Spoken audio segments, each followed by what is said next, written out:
The Nintendo Switch 2 is here, but its launch is deeply flawed. That doesn't mean it's not a great console though, for the right person.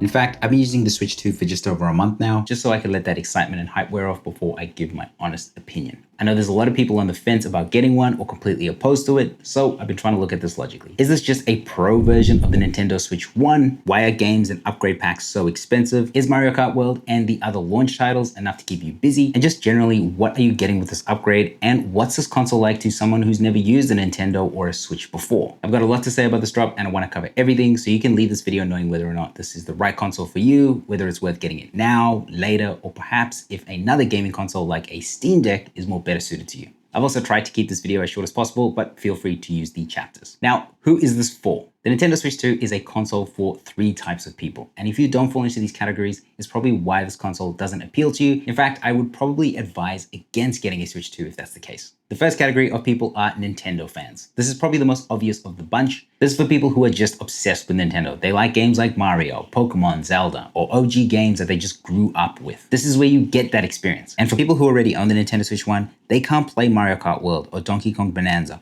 or the newer titles that are about to be released. So that's probably what is motivating you to buy it again. But is it worth it? A question we will answer soon enough. If you do not like Nintendo games or are completely uninterested in even trying them out, this probably is not the console for you. Stick to your PC or your other gaming consoles. But I do think Nintendo makes some banger games, and if you're willing to try them out, I think you'll have a great time. I wouldn't FOMO though, because there are literally thousands of amazing non-Nintendo games. For anyone that isn't sure, I will break down the gaming experience later in this video. The second category is group gaming. Now, no other console gives me the same experience that I get on the Switch. It is perfect for couch co-op and couch competition. This is the console that we use at parties and family gatherings. It's great if you also have younger kids because this is such a family-friendly console. But so is the Switch 1. There are so many different games that allow split screen gaming, and it's so easy to split up the joycons. Just having 2 controllers straight out of the box helps with this so much. I love a good session of Overcooked with 4 players, but if you wanted to do this on another console, you'd have to buy 4 controllers, which is pretty expensive. So I like that I can just split up 2 controllers, so it's a bit cheaper and easier to do. Even Nintendo's new features like Game Share, which allow you to play with somebody who doesn't own the game as long as you own it,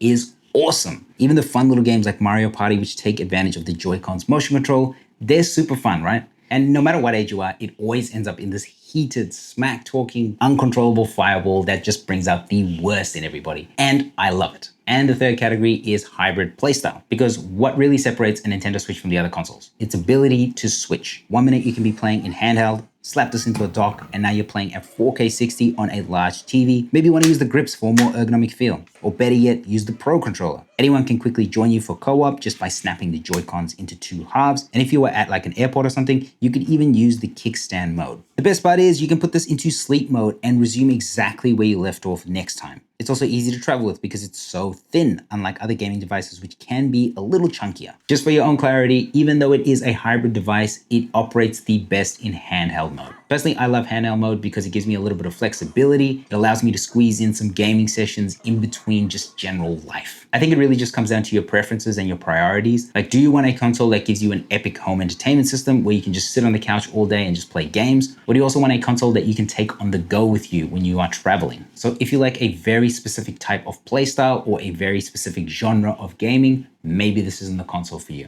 It has a bit of everything to suit your mood, so if you're not taking advantage of that, you're probably not getting the best bang for buck. If you're thinking about getting a Switch, I would really urge you to think about the categories I just talked about, because there are so many better consoles that are better suited to you if you don't fall into any of these 3. Now, if you do fall into these categories, I think the bigger question that comes to mind, is it worth it? And that largely comes down to the console design and the games available. For now, let's just talk about what you're actually getting in the box. You get 2 Joy-Con controllers, just a left and a right. You get a grip to put those Joy-Cons in. You get some straps if you wanted to split the Joy-Cons up. And to prevent any accidental drops, it also comes with a dock, an HDMI cable, an AC adapter, and a USB-C charging cable. I like that it has everything I need straight out of the box, and I don't need to buy accessories if I don't need to. Keep in mind, if you do get the Mario Kart bundle, it doesn't come with a physical game, it comes with a download code. I know a lot of people hate that, so I thought I'd let you know. Now, if you already own a Nintendo Switch 1, the great news is that all your accessories will work on this new device, so you can save a little bit of money if you wanted to. The new Switch 2 accessories have been revamped though. The carry case feels a little more sturdier than the original. The Joy-Con straps are easier to put on and show the player number from the side view. The charging grip is also much nicer to snap into, but even though the old ones were a little bit smaller, they were more comfortable because the grip was full, unlike the new ones, which are half and have some sharp edges on it. There's also a new Pro Controller, but I was happy with my original Pro Controller, so I didn't feel the need to buy one, but I have heard good things. The annoying thing though is I can't wake my Switch with my original Pro Controller. One thing I also like is during the setup phase, if you are a Switch 1 owner, you can actually transition all your data across to your new device. This includes every account on the device, all games, save data, and settings. Now that you know what we have, let's dive into the good and the bad, starting with the good, the design. Personally, I love the look. It looks so much more premium. You know, the all black with the subtle highlights. It has this beautiful matte texture.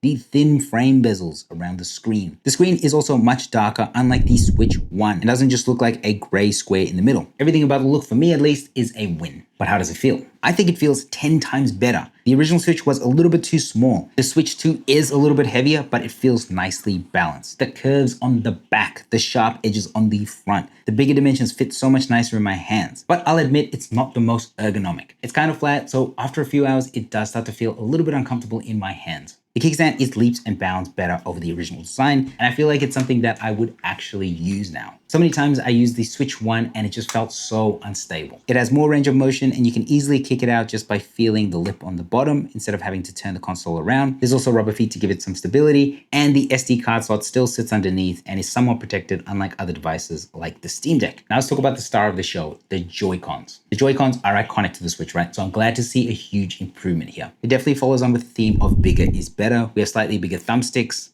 buttons, bumpers, and triggers. And all that leads to a more enjoyable gaming experience. The best bit by far is the magnetic Joy-Cons. They are perfection.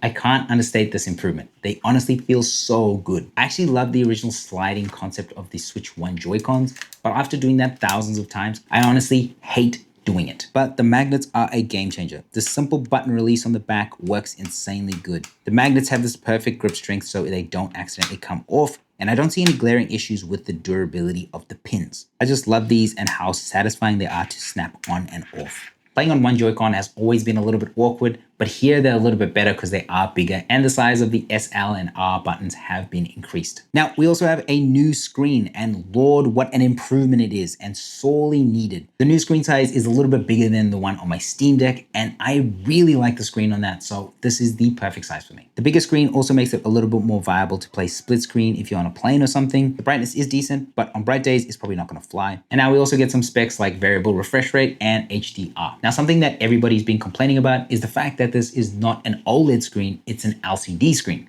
So I tried to do a bit of a comparison, which may not be the easiest to see through my camera or after my color grading, but here are my thoughts. The Switch 2 is 7.9 inches, 19 by 20 by 1080 LCD screen with 120 frames per second. It won't be an OLED's dark blacks and vibrant colors, but they do have an absolutely incredible screen here. I'm not even trying to sell it to you. I love OLED and probably will go for that every single time, but the screen does look really good for what it is. I definitely can tell the difference just by looking at them, but the Switch 2 screen is incredibly vibrant, it's bright, it's crisp, and it's honestly so nice. I just love the boost in resolution over the other two devices, and just looking at them, I can see the Steam Deck has the edge, but I really like the Switch 2 screen. And to be honest, yeah, they probably could have put an OLED in there, but they could have also made it $150 more expensive, and then everybody would be complaining about that too. And it's also important to note that the screen doesn't really matter if you're just gonna play this in dock mode, which I know a lot of people who actually do that.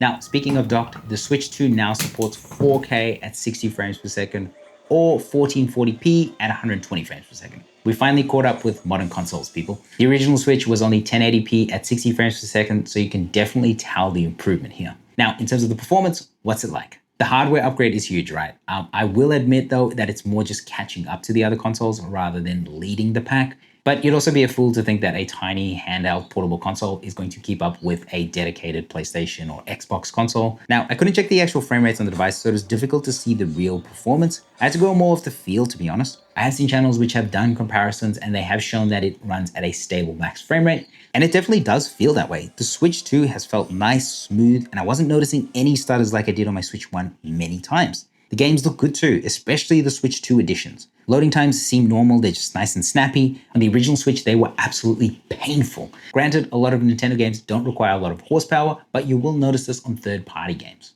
With that being said, I had a really good time with all the games I played, so I'm really happy with the hardware improvement. Is it beating some of the other handhelds on the market? Probably not. Is it keeping up though? Yeah, I'd say so. And I think I've just been spoiled by my Steam Deck, to be honest. I can see all my stats like my FPS, my power draw, and I can go into my game settings and tweak them to find the peak performance. But with the Switch, I have to rely on a developer to optimize the game for me. Let's talk about the battery. Now, battery is directly tied to stress and anxiety for a gaming console. Having to constantly look at how much battery is left just completely sucks the fun and immersion out of any game.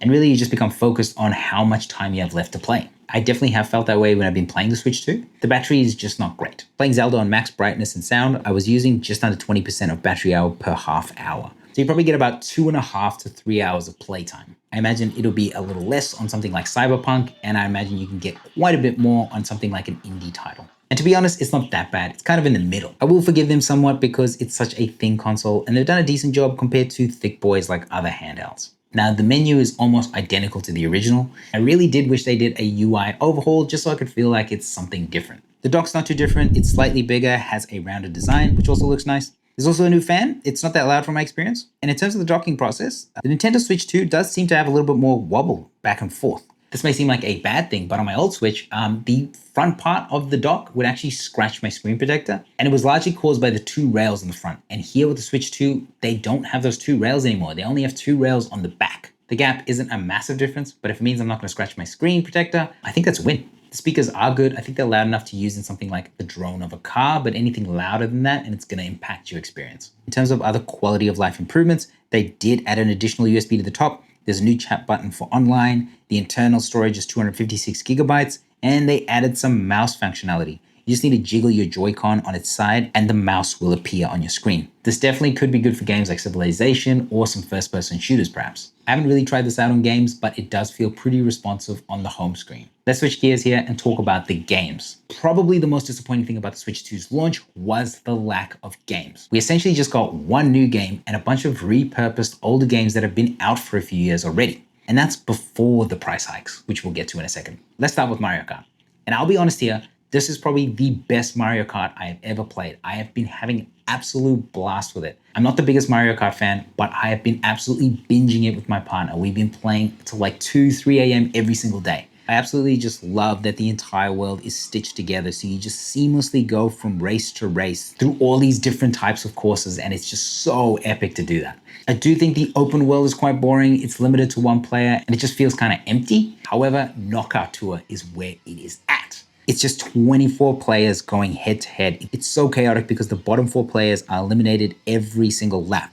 And it just really keeps everybody fighting hard not to get eliminated each round. Like I said, I'm not a massive Mario Kart fan, but if you play this online or with other people, I definitely think it will keep you busy for a while. Eventually though, you will need to take a break. And other than Mario Kart World, we have Nintendo Switch 2 editions. These are just enhanced versions of the Nintendo Switch 1 games to have better textures, resolution, frame rate, and maybe some extra content. Now, you can buy the Switch 2 edition, or you can buy the Switch 1 edition and then just pay $20 for an upgrade pack. Some of these are free, but most likely they will be paid. Firstly, I hate this concept. I think I'm just so used to PC gaming or my Steam Deck, where if I get an upgrade, I can just go into my settings and change the graphic settings to high now, and then I'll immediately get a performance boost or maybe an FPS boost. But with the Switch 2, I need to wait for a developer to make an upgrade pack, and then I need to buy it. However, even though I don't like the concept, the upgrades are significant. You can also get these free with Nintendo Online plus the expansion pack subscription, but you'll also lose them if you cancel. That's not the biggest problem though. There are barely any upgrade packs. There's like 15 of them. I originally played The Witcher 3 on my Switch 1, and that had an awful experience. It could barely handle it on like the lowest graphic settings possible. So I stopped for a while, and I was excited to get back into that on my Switch 2. But when I opened it up, it looked like ass, because there is no upgrade pack available. I know I sound like some whiny PC gamer. I would never expect PlayStation to do something like this, but it's only because Nintendo made a big deal out of these Switch 2 editions and the fact that there is a lackluster game lineup that I thought they would at least do it for their top sellers. And I think a lot of people are going to be disappointed that their favorite Switch 1 games aren't upgraded. Don't get me wrong, I love that most of my games are backwards compatible. I just wish that we could take advantage of this new hardware on day one, especially with the lack of games. To be fair, we get some new games that haven't been on the Switch 1 before, but they have been available on other consoles for a while now. If you haven't had a chance to play some of those games, that's great news for you. But what about the future? What do we have to look forward to? When I first got my original Switch, I got Legend of Zelda Breath of the Wild, and that was an epic introduction to the Switch. But we don't have that this time around, nor do we have anything planned. The closest thing we do have is Donkey Kong Bonanza. Now, with all the marketing around Donkey Kong, I really hate that Nintendo intentionally delayed it.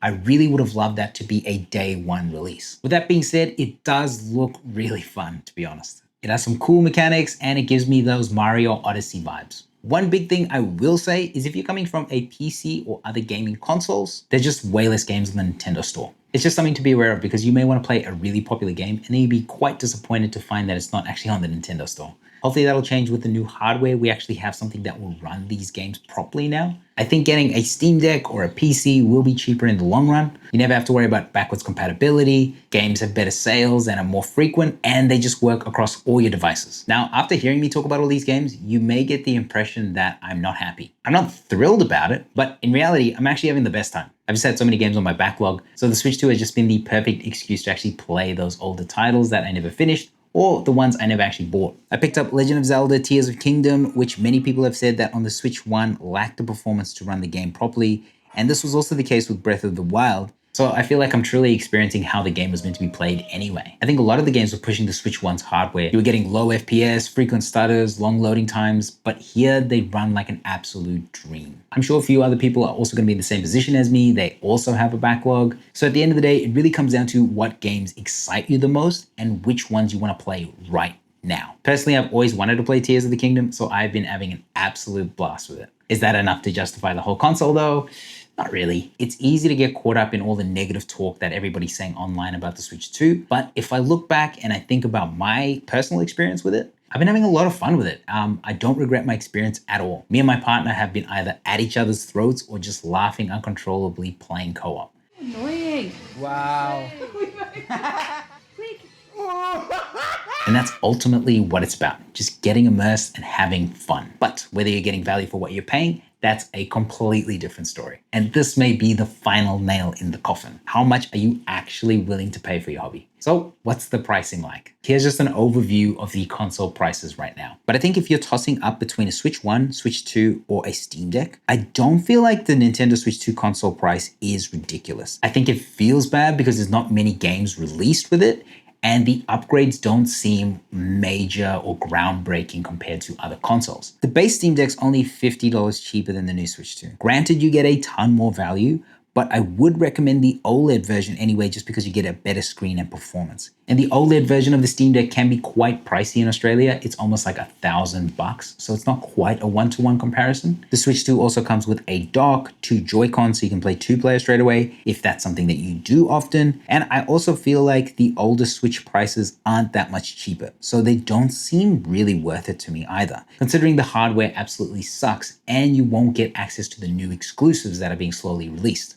Overall, I am okay with the console price, just okay. Game prices, however, I am not happy with. I've never really been happy with Nintendo's pricing just because their sales aren't that good and you typically pay the same price for a game as time goes on. So it's normal to pay the same price for a game several years after its launch. So for a game to cost me $120, that is ridiculous. Credit to my local stores, which were offering it for around like $95, but I still don't like the general trend here, especially when I'm picking up games that are considered to be the best of the best on Steam for like $5. And if you want to understand just how much Nintendo are taking the piss, look no further than the Welcome Tour costing $15, which is just a tech demo. Now, upgrade packs also feel bad. $20 for a game I already own just doesn't quite sit right with me. But all that aside, the amount of money you have to spend upfront for the console, a case, some games, it is a big hit to your wallet. So I totally understand why many people would want to give this a miss. So let's talk about the big question. Should you buy this?